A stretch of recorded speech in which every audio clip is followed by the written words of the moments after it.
Hello students, today we will be discussing about physics, physical quantities and measurement. This is the first chapter of our physics book. Measurement of volume. The amount of space occupied by an object is called its volume. The SI unit of volume is cubic meter. Small volumes are measured in centimeter, cubic centimeter. The volume of a liquid is usually measured in liters and milliliters. Volume of solids. Now, volume of regular solids such as cubes and cuboids, they are calculated using some standard formula. So, volume of cube is equal to length into length into length. Okay. Volume of cuboid is equals to length into breadth into height. Volume of liquids. Now, we know that liquids are stored in containers.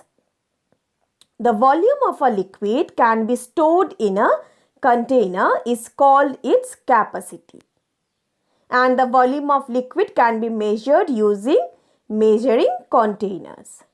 And these containers have some fixed capacities and they come in different shapes and sizes.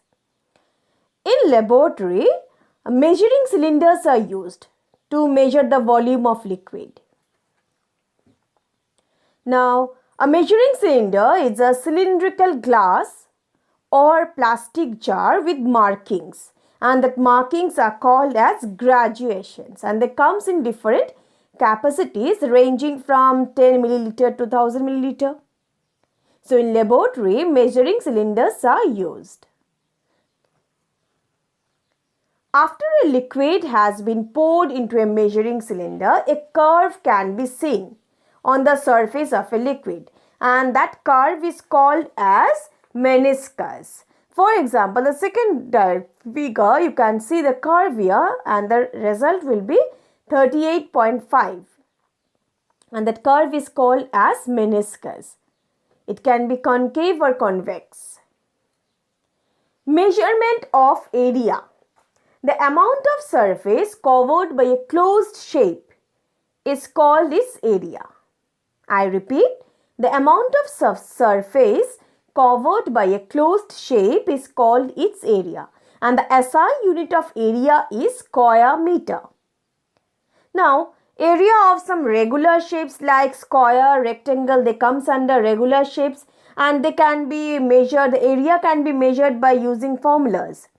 Area of square is equals to side square, the side into side, and area of rectangle is equals to length into breadth.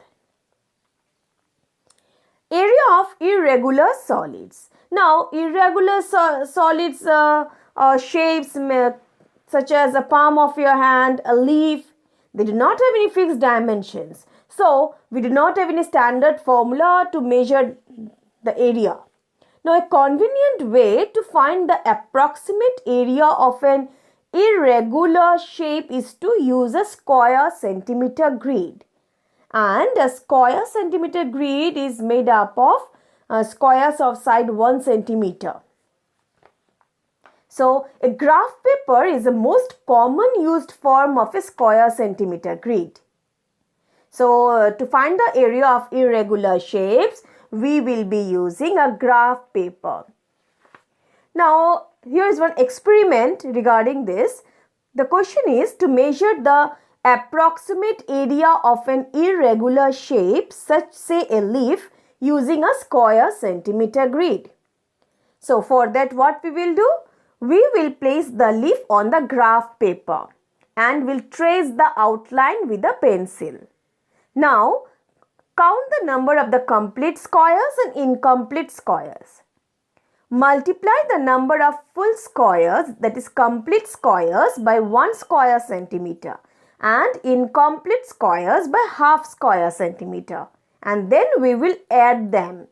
So, in this way, we can find the approximate total area of a leaf. Now, here are some home assignments for you. First, there are some numerical questions. A. Find the area of a book of length 20 cm and breadth 10 cm. B. Convert 3000 milliliter into liter. C. Find the area of a table of length 1.5 meter and breadth 20 centimeter. D. Find the volume of the box, and the box are here. A. It's a 6 meter, 4 meter and 300 centimeter, the length, breadth and height. You have to convert either meter to centimeter or centimeter to meter. And B says 3 centimeter, 4 centimeter and 7 centimeter. So students, we will be discussing about next portion of this chapter, that is measurement of density, in our next class. Thank you.